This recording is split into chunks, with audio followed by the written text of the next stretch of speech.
Ubur-ubur ikan lele, si Jamal PDKT hadir le. Ayo nonton si Jamal PDKT. Memang oke. Ayo do nonton cah.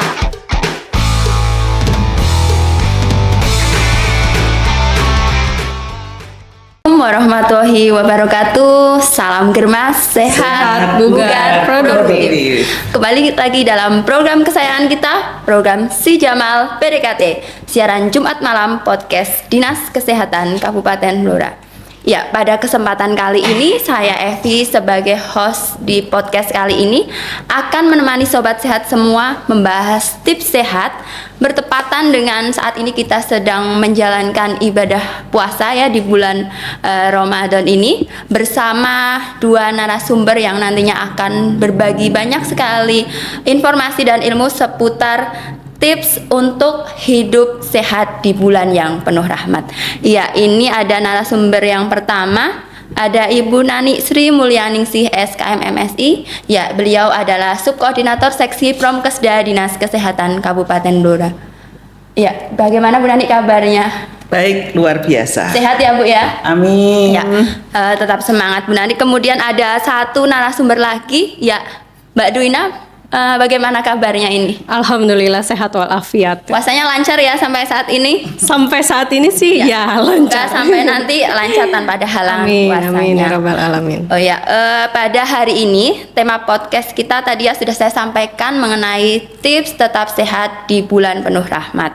Iya, di mana di bulan Ramadan ini kita itu sangat perlu ya untuk tetap menjaga kesehatan. Seperti yang diketahui, umat muslim itu menjalankan ibadah puasa tidak makan dan minum selama diperkirakan ada lebih dari 12 jam, dimulai dari matahari terbit sampai matahari terbenam. Jadi kita harus tetap menjaga stamina selama berpuasa sampai nanti hari kemenangan tiba. Ya, langsung saja ini sebelum kita bahas seputar tentang puasanya ya, saya tanya dulu kepada narasumber Ibu Nani ini. Sebelum tadi kan untuk pola nanti penyesuaian tubuh terhadap puasa, saya mau tanya dulu untuk hari-hari biasa itu bagaimana sih untuk pemenuhan gizi tubuh itu biar tetap sehat begitu? Baik, nih para pemirsa pendengar Si Jamal PDKT yang dimiliki oleh Dinas Kesehatan Kabupaten Blora. Perkenankan ini pertanyaan dari teman saya Mbak Evi. Kalau secara umum selama bulan puasa kita itu kan wajibnya kita programnya mengedukasi masyarakat untuk makan sesuai dengan isi piringku ya. Dimana jangan hanya aku sukanya nasi yang banyak pakai sambal, nggak bisa. Jadi kita harus memperhatikan berapa porsi karbohidrat yang ada, berapa protein, berapa sayur dan buah, maksudnya yang ada banyak seratnya. Jadi kan kalau dulu itu yang penting kenyang gitu ya, pakai nasi terus sambel yang habisin nasi. Sekarang nggak bisa karena banyak terjadi kasus obesitas itu karena berlebihnya kalori atau karbo yang masuk. Contohnya saya nih dulu karena kan yang penting kenyang gitu ya. Sekarang supaya tidak terjadi hal itu semakin berkepanjangan, jadi untuk isi piringku itu kadar nasi atau karbo, boleh nasi, boleh roti, boleh telo, boleh kentang, itu sepertiga dari porsi piring yang ada. Sedangkan sepertiganya itu adalah buah dan sayur, sepertiganya lagi itu adalah protein, boleh hewani, boleh nabati, begitu Mbak. Itu di luar air yang kita butuhkan ya. Jadi sangat memperhatikan mineral dan serat yang diperlukan oleh tubuh, gitu Mbak. Berarti yang penting itu ada konsep gizi seimbang di situ. Betul, ya. Betul, iya. Semua unsur makronutrien, mikronutrien itu tetap terpenuhi ya. Ya, begitu. Ya, sekarang kita menuju ke pemenuhan gizi tadi kan untuk sehari-hari ya. Karena ini kita masih menjalankan puasa di bulan Ramadan. Untuk kalau pemenuhan gizi saat puasa itu bagaimana Mbak Duina? Mungkin Mbak Duina bisa menjelaskan. Oke, terima kasih Mbak Evi. Untuk pemenuhan gizi pada saat puasa itu biasanya kan kita di hari yang tidak puasa itu kita makan 3 kali sehari nih. Sekarang kita ganti nih jadi tetap 3 kali sehari, tapi waktunya kita bedakan. Biasanya kalau 3 kali sehari kan pagi, siang, dan sore atau malam. Jadi setelah puasa itu saat berbuka puasa, setelah sholat tarawih, dan pada saat sahur, atau 2 kali sehari pada saat buka puasa dan pada saat sahur. Tapi pemenuhan gizinya tetap sama seperti yang sebelum puasa ya Bu Nani ya. Tetap dengan konsep isi piringku yang sepertiga karbohidrat. Kalau bisa karbohidratnya memenuhi karbohidrat yang kompleks ya Bu Nani, seperti nasi merah, terus kentang, jagung, dan lain sebagainya. Terus tetap sepertiganya lagi itu sayur dan buah, dan sepertiga lagi itu protein hewani dan nabati. Jangan lupa seratnya. Nah, kalau serat itu lebih penting pas saat puasa Bu Nani, karena kita kan puasa seharian. Kadang kalau saya ya orangnya tuh nggak banyak makan sayur, itu gampang sembelit. Nah itu permasalahannya kalau puasa itu sembelit, susah. Atau mungkin juga begini, di saat puasa itu kan pemenuhan air. Iya Bu. Nah, pemenuhan air. Jadi kan walaupun tidak puasa itu kan jatahnya misalkan tidak di saat yang kemarau yang panas banget, itu kan paling tidak 2 liter ya. Itu dibagi dari beberapa kali minum. Nah ini di puasa juga begitu. Seperti yang dialami Mbak Dwina itu, mungkin sebagian orang banyak mengalami sembelit, salah satunya adalah kurang minum. Nah, minumnya air putih saja, jangan air yang berwarna. Karena kalau yang berwarna dan berasa, biasanya kan rasanya pasti ada manis-manisnya tuh. Nah, berarti sudah menambah jumlah kalori yang masuk. Kayak gitu Mbak Evi. Jadi intinya prinsipnya pemenuhan gizi kita konsumsi makan saat puasa ataupun tidak itu sama ya, tapi di puasa ini kita bedakan ya untuk maksudnya waktunya yang untuk pemenuhan gizi seperti karbohidrat, serat, kemudian protein dan lain-lain itu juga masih sama ya, sama saja, tidak ada yang berubah. Ya, jadi kebanyakan kan malah kalau puasa itu kebanyakan jadi hilaf ya. Nah, nanti dia jor-joran gitu di pengennya sebelum berbuka itu sudah mengumpulkan macam-macam, yang minuman manis, yang makanan manis, gorengan. Wah, semua tersedia, padahal itu apakah nanti semua termakan gitu. Dan lupa kita butuh serat, butuh mineral, butuh vitamin, di mana itu untuk ketahanan tubuh. Kalau orientasinya kenyang, maaf nih, dari hal yang saya perhatikan dari saudara-saudara saya gitu, kalau condongnya begitu, terus nanti sahurnya kan juga males untuk masak yang macam-macam, pilih praktisnya saja. Itu tetap harus diperhatikan ini unsur gizinya, baik proteinnya, mineral, vitamin, seratnya, karbonya, itu supaya badan ini tidak kaget yang akhirnya nanti malah berakibat sakit. Itu. Oke, iya. Tadi Bu Nani sempat bicarakan tentang ada tadi sahur, berbuka. Mungkin Mbak Duna bisa menambahkan terkait dengan ada menu apa yang cocok untuk sahur dan buka yang sesuai dengan gizi seimbang tadi ya, bisa dicontohkan. Baik. Untuk sahur itu biasanya kita kan bangun sahur diawali dengan minum air putih dulu ya Mbak Evi, biar pencernaannya itu juga ya menghidrasi, dan pencernaannya itu siap untuk menerima makanan lain yang masuk ke dalam sistem pencernaan. Terus dilanjutkan dengan makanan yang memenuhi isi piringku tadi, ada karbohidratnya, ada lauk pauknya, ada sayur, dan jangan lupa buahnya juga. Selain untuk menambah mineral, juga vitamin. Nah, buah dan sayur itu juga menambah serat ya Bu, untuk melancarkan pencernaannya. Terus jangan lupa untuk minum air putih setelah sahur. Nah, itu nanti ada polanya sendiri ya, minum air putih pada saat puasa dan saat tidak puasa itu kita tetap berbeda lagi ya. Terus untuk mengurangi minum minuman yang berkafein seperti teh, kopi, karena itu bersifat diuretik Mbak Evi. Karena nanti kalau misalnya kita banyak minum teh atau kopi itu bisa menyebabkan kita sering buang air kecil. Jadi kita bisa menjadi dehidrasi lagi. Jadi Malah cairannya lemes keluar ya. lagi, Jadi malah haus. lemes, jadi haus Iya. gitu. Terus pada saat berbuka puasa itu biasanya kan diawali dengan yang manis. Itu kayaknya Nah, ini iklan yang aja manis. deh, iklan. Yang bilang berbukalah dengan yang manis itu kayaknya iklan ya. Sebenarnya boleh berbuka dengan manis, tapi kita ganti manisnya. Jangan terpaku dengan teh manis atau sirup, es, ya, yang es seger buah gitu. atau kolak boleh mengkonsumsi yang seperti itu, tapi harus ada batasnya karena semua yang berlebihan itu kan tidak baik. Tidak baik. Oke. Jadi yang sedang-sedang Yang sedang-sedang saja, sesuai betul. kebutuhan tubuh. Iya gitu betul. ya, Mbak. Kalau mau lebih baik lagi diganti manisnya dengan kurma.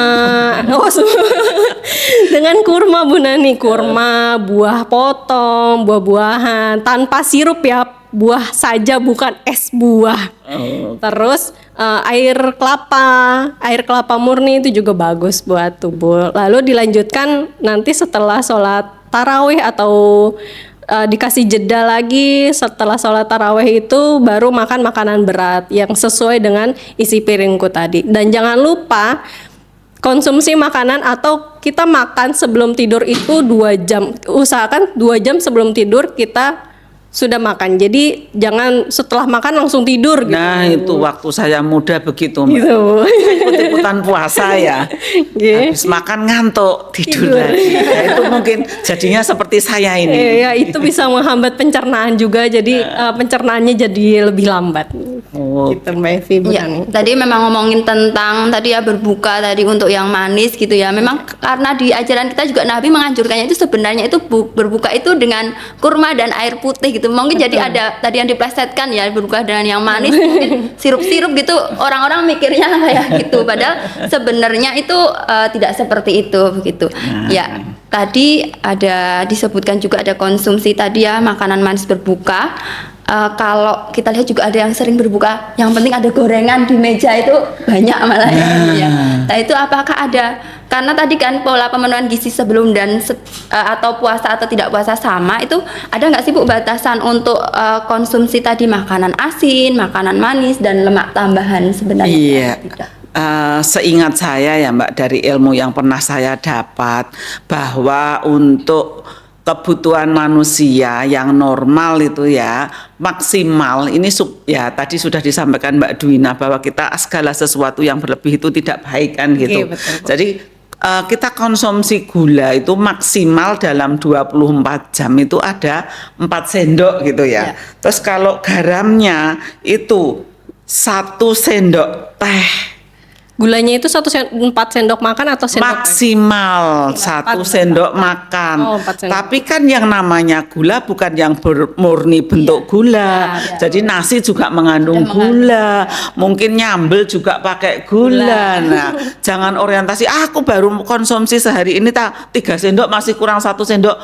Bukan begitu. Itu sudah batasan maksimal. Terus tentang goreng-gorengan, ya mohon maaf ini banyak masyarakat sekarang itu kan yang termasuk saya kadang-kadang males masak, rempong, lebih baik beli. Nah coba kalau kita perhatikan itu ya, kalau kita beli gorengan saja contohnya, kita tengok itu minyaknya warnanya seperti apa gitu, terus berapa kali dia buat menggoreng. Maaf Bapak Ibu semuanya, kadang-kadang kan ada yang mengatakan minyak itu baik dikonsumsi untuk berapa kali penggorengan. Ada yang mengatakan 4, ada yang mengatakan 1, ada yang mengatakan berkali-kali. Nah maksudnya itu ya dilihat dari jenis apa yang digoreng. Itu satu. Maaf misalkan kita mau goreng lele itu baru 1 kali minyaknya udah warnanya hitam. Kan warnanya hitam nggak apa-apa, cuma warna. Jangan berpikir begitu, berarti sudah terjadi proses kimia di situ. Nah yang dikatakan misalkan sampai 4 kali minyak dalam masih kondisi bersih itu apinya menyala mati itu 4 kali, bukan goreng sreng 1, sreng 2 itu 2 kali penggorengan, tapi kompornya dimatikan. Kan tadi panas ya, sudah dipakai menggoreng karena tidak ada pembeli, dimatikan. Kan biar menyajikan ke konsumen itu panas gitu kan. Dinyalakan lagi, berarti itu sudah 2. Nah, kalau sampai berkali-kali itu sudah bereaksi ke minyak yang tidak sehat. Gitu. Jadi maksimal 4 kali dan diperhatikan apa jenis yang digoreng. Kemudian perhatikan juga tentang bahan bakunya ya. Sekarang itu makanan kalau dibanding waktu saya muda atau saya kecil, sekarang itu adanya makanan itu enak dan enak banget. Nah, tolong diperhatikan itu sesuai enggak dengan kebutuhan kita. Jadi kalau kita perhatikan itu penjual ke lingkungan tempat menjualnya saja, mungkin gerobaknya, mungkin tempat airnya bersih atau tidak. Kita tidak tahu, misalkan maaf ini kalau kita makan di warung daripada dibawa pulang nanti rasanya sudah beda kan gitu toh. Tempat mencuci piringnya itu airnya seperti apa. Nah, nanti mungkin maksudnya yang penting sudah dicuci, ternyata malah tersebar penyakit dari konsumen yang lain, kan bisa melalui sendok yang melalui mulut itu. Nah, itu. Terus cara pengolahannya ini kadang-kadang maaf nih, saya banyak melihat, tapi ya ini kembali untuk Bapak Ibu, teman-teman semuanya, pendengar dan pemirsa, perhatikan kan ada itu yang jenisnya frozen food ya, sudah dikeluarkan dari freezer, dijadikan ini sesuai dengan suhu ruang, nanti tidak semua terjual masuk frozen lagi. Kontaminasi. Nah, sampai berapa kali? Makanya memang lebih aman itu kalau masak sendiri. Masak sendiri itu lebih aman ya. Terus ini kalau menyimpan, kadang-kadang maaf ya, saya pernah itu dibantahkan, maksud saya mengingatkan, lah nek aku wis sugih nggak mau jadi pedagang seperti ini. Maksud saya itu kan misalkan penyimpanan ada kulkas ya, hanya 1 pintu gitu, kan dibedakan mana yang di yang di freezer, mana yang di bawah, mana yang di tengah. Jadi antara makanan yang sudah dimasak dan yang mentah itu jangan dijadikan satu. Itu akan juga menimbulkan kontaminasi. Nah, dan yang terpenting adalah jaga makanan itu dalam suhu yang aman.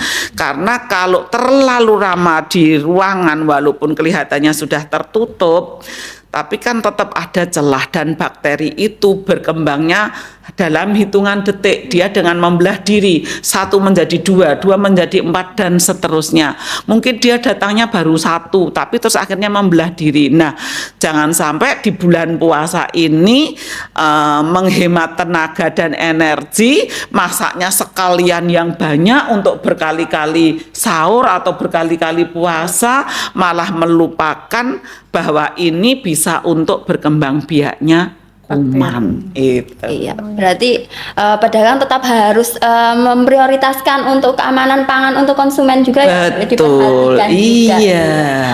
Tadi kan terkait tentang kita membeli gitu ya di pedagang untuk makanan. Kalau untuk masak sendiri ya, konsumsi misalnya masak itu juga sama nggak Bu perlakuannya? Maksudnya kita harus hati-hati juga dalam proses memasak. Saya kira secara otomatis orang itu nggak ada yang bercita-cita pengen sakit ya Mbak. Ya. Pasti pengen sehat. Apalagi kita masak untuk keluarga. Nah, untuk diri kita, untuk orang-orang yang kita sayangi, nggak ada, saya kira nih, mudah-mudahan juga nggak ada ya.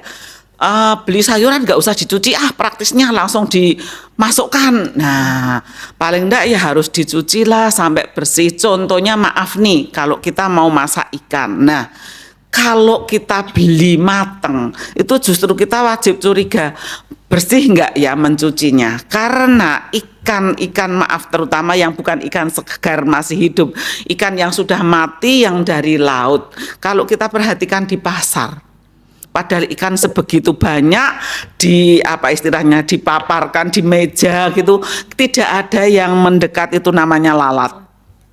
Ya. Ya, kita harus curiga karena kalau makanan yang benar, maaf, yang sehat tidak ada zat-zat yang berbahaya, lalat itu pasti sudah ngajak teman-temannya dan keluarganya untuk mendatangi itu. Terus kemarin saya pernah mendengar ada ibu-ibu, kucingku itu loh gaya, tak kasih makan sampah pindang nggak mau.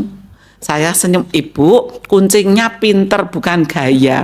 Karena dia apa istilahnya itu? Dia mencium bau bahwa ikan itu ada zat yang menurut dia tidak baik. Nah, justru manusia itu yang sebenarnya tahu kadang-kadang apa ya istilahnya? Ceroboh, justru tidak memperhatikan gitu. Jadi Bapak Ibu, maaf semuanya terutama ibu-ibu yang memasak itu ikan dari laut. Dicuci yang berkali-kali, bisa lebih sampai 5 kali kalau perlu, karena yang saya tahu ikan yang ditangkap nelayan itu tidak, sekarang itu kan nelayan juga kapalnya gede-gede ya, nggak mungkin dalam semalam dia terus pulang. Nah itu memakai pengawet yang maaf berbahaya untuk kesehatan, jadi perlu dicuci yang benar gitu. Oke, iya. Itu tadi bisa jadi tips ya untuk ibu-ibu yang setiap harinya menyiapkan menu atau saat puasa ini menyiapkan sahur dan berbuka. Ya, saya akan tanya ke Mbak Duina ini terkait kebutuhan cairan tubuh. Tadi kita sudah ngomongin tentang makanan, sekarang untuk cairan tubuh Balik ini lagi ke cairan. pemenuhan cairan tubuhnya itu bagaimana ya tadi ya? Bisa dijelaskan, tadi Mbak Dunia juga mau menjelaskan terkait bagaimana sih tips biar kita itu kecukupan 2 liter setiap hari. Kan nggak mungkin ya kalau pas sahur buka langsung ya kan, aduh gimana ya rasanya, nggak enak gitu ya badannya ya. Ya, baiklah. Terkejut nanti perutnya. Ya, nanti yang ada malah banyak ke toilet karena mau buang air kecil semua ya. Untuk pada saat bulan puasa itu kita menggunakan metode 2-1-1-2-2. Apa itu?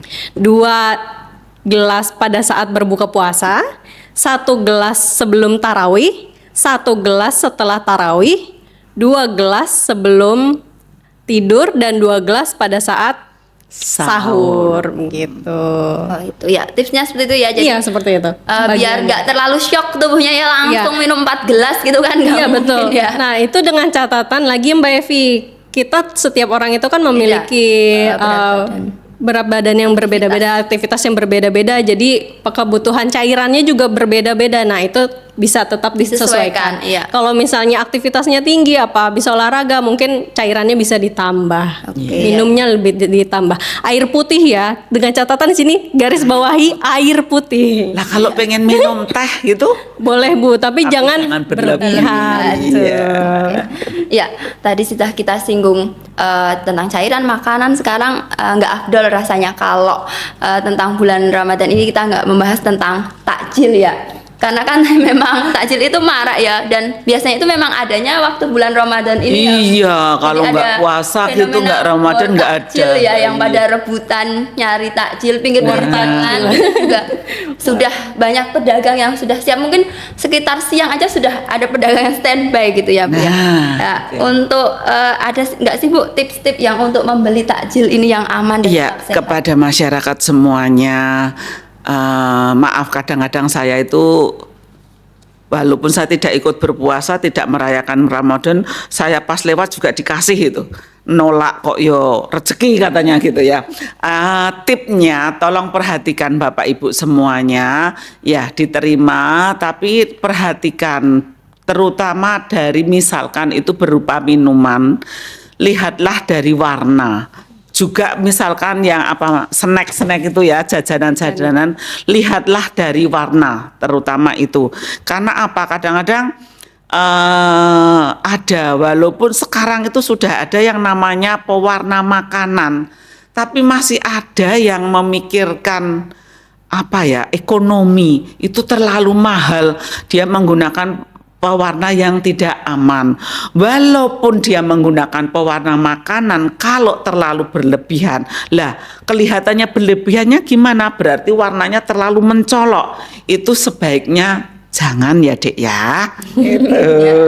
Jadi satu dari warnanya. Kemudian kalau nanti sudah waktu berbuka dirasakan kok terlalu manis gitu ya. Manisnya itu terus di mulut ada rasa tidak enak. Lah itu dikhawatirkan pemanisnya bukan dari pemanis yang Kadang malah pahit aman. gitu ya, Bu. Nah, Ada setelah manis ada pahitnya. Lah itu justru kita curiga dia menggunakan pemanis yang tidak diperbolehkan untuk makanan gitu. Ada juga ini pemanis yang boleh tapi takarannya berlebih. Contohnya sakarin itu ya kan, itu bisa diminum, boleh dimakan, boleh dikonsumsi, tapi perbandingannya itu jauh. Satu butir sakarin itu berapa ratus lipatnya gula tebu, gula pasir. Nah itu lah kadang-kadang kan makanya terus munculnya manis terus pahit di mulut. Iya. Itu sih hanya yang dirasakan, tapi efeknya sedikit menumpuk di tubuh, lah itu yang akhirnya akan menimbulkan penyakit di dalam tubuh. Efeknya jangka panjang ya, Bu. Iya, kalau yang langsung nyatanya aku nggak apa-apa gitu. Kebanyakan kan orang seperti itu ya. Iya. Nggak masalah, tapi ternyata efeknya ke tubuh itu berbahaya gitu. Iya. Tadi kita sudah singgung terkait makan, takjil, sekarang ada aktivitas fisik gitu ya. Kita perlu nggak sih Mbak Duina kalau puasa itu apakah boleh males-malesan, cuma tidur-tiduran aja, scroll-scroll HP gitu, medsos gitu. Gelundang-gelundung kayak semangka. Ya. Apa puasa itu saatnya bermalas-malasan atau tidak gitu? Tidak dong. Boleh kita melakukan Evi. aktivitas. Boleh kita melakukan aktivitas fisik, olahraga. Contohnya seperti ya berjalan kaki, senam, terus sepeda. yoga dan naik sepeda, lain sebagainya. Tapi waktunya yang perlu diperhatikan di sini ya Mbak Evi ya, Bu Dani dan semua pendengar. Bisa kita melakukan olahraga sesaat sebelum berbuka puasa. Jadi sore ya. Jadi sore, jangan pas siang-siang panas-panas puasa Membakar kalori. Wah. membakar cairan tubuh itu, nanti kita yang ada malah jadi lemas. Apalagi habis sahur masih Apalagi sahur, semangatnya, tapi nanti udah jam siang 10 aja. jam 10 udah langsung lapar lagi kalau kita Terlalu diforsir terlalu gitu ya. diforsir di pagi hari. Jadi bisa setelah buka puasa juga boleh Mbak Evi, iya, pada iya. saat malam hari sebelum tidur itu juga boleh. 30 menitnya masih berlaku ya? Masih berlaku Bu. Tetap sama 30 ya, tidak ada menit. bedanya. Iya, 30 30 menit menit, sehari. Oke. Semua sudah dibahas ya tadi ya Bu terkait untuk tips menjaga kesehatan di bulan Ramadan ini. Yang saya mau tanyakan ini kan masih masyarakat mungkin masih ada tentang CKG ya Bu, itu terkait cek kesehatan. Iya. Puasa itu gimana ya? Nah, Puasa skip dulu, kalau ulang tahunnya pas puasa tetap puasa puskesmasnya libur buat CKG atau gimana tentang kesehatan iya. gratis? Bapak Ibu semuanya jangan bingung nih, karena ini program pemerintah, kado dari pemerintah eranya Pak Prabowo ini yang ulang tahun bisa melakukan cek kesehatan secara gratis di puskesmas, tidak harus di hari hanya pas ulang tahun. Jadi masih ada jeda sampai 1 bulan. Kalau sempatnya pas puasa tetap bisa ya Bu? Lah kalau dia berpuasa kan tidak ada yang maaf ya disuntik atau apa. Jadi kan dilakukan screening, misalkan nanti terkait harus pemeriksaan laborat, nanti kan bisa dikomunikasikan. Jadi mumpung masih ada kesempatan, jangan nunggu sakit baru periksa. Mumpung masih sehat, justru yuk kita cekkan kondisi kesehatan kita. Jadi bulan puasa puskesmas tetap memberikan pelayanan dan masyarakat nggak usah bingung. Misalkan nggak pede nanti antrinya dan sebagainya, masih ada kesempatan sampai 1 bulan. Tapi kalau bisa ya jangan ditunda-tunda, takutnya malah lupa nggak jadi dicek kesehatannya. Kalau untuk cek kesehatan itu hanya di puskesmas aja atau enggak Bu? Iya, pertama memang selaku pemberi pelayanan tingkat pertama itu adalah puskesmas. Jadi saat ini yang menjadi tempat pelayanan untuk CKG ini baru difokuskan di puskesmas masing-masing. Gitu. Nah ini mumpung saya ingat, kadang-kadang aku enggak pernah di puskesmas karena aku BPJS-nya di dokter mandiri, di klinik si A siapa, nggak apa-apa, bawa aja kartu BPJS-nya, sampaikan saja ke petugas puskesmas bahwa saya tadinya periksa di sana, tapi tetap dilayani kok di puskesmas. Oh gitu. Iya. Besok saya kalau ulang tahun ke sana. Iya, yuk. Puskesmas ya Bu. Atau ulang tahunnya dimajukan. Oh, dimajukan. Ya, berarti intinya puskesmas itu tetap siap untuk menerima pemeriksaan Iya, cek betul, kesehatan siap. gratis selama bulan Ramadan ini. ya? Iya, dan selanjutnya. Jadi ini program-program baru. Yuk Bapak Ibu, mumpung ada kesempatan kita sukseskan. Oke, iya.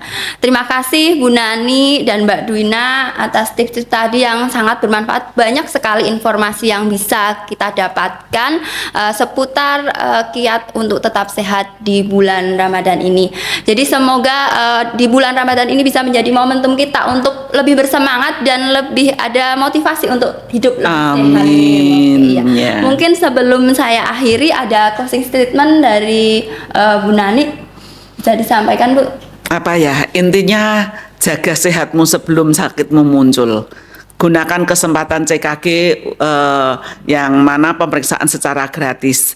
Ya namanya screening, jangan disamakan dengan check up. Kalau check up itu kan menyeluruh sampai ronsen dan sebagainya. Ini tahapannya di puskesmas itu aja sih. Oke, terima kasih. Tetap sehat di bulan Ramadan, semoga sampai nanti Idul Fitri tetap sehat dan seterusnya selalu sehat. Itu sih. Terima kasih luar biasa sekali closing statement dari Bu Nani. Untuk Mbak Duina mungkin ada yang mau disampaikan? Saya mau pantun aja deh hari ini. Kita Boleh siap ya, cakepnya siap kok, ya Mbak. cakepnya ya. Badan gemuk banyak lemak. Cakep. Kalau lebaran buat ketupat. Cakep. Terima kasih sobat PDKT yang sudah menyimak. Cakep. Semoga Jamal PDKT hari ini membawa manfaat. Luar biasa. Terima kasih Mbak Duina.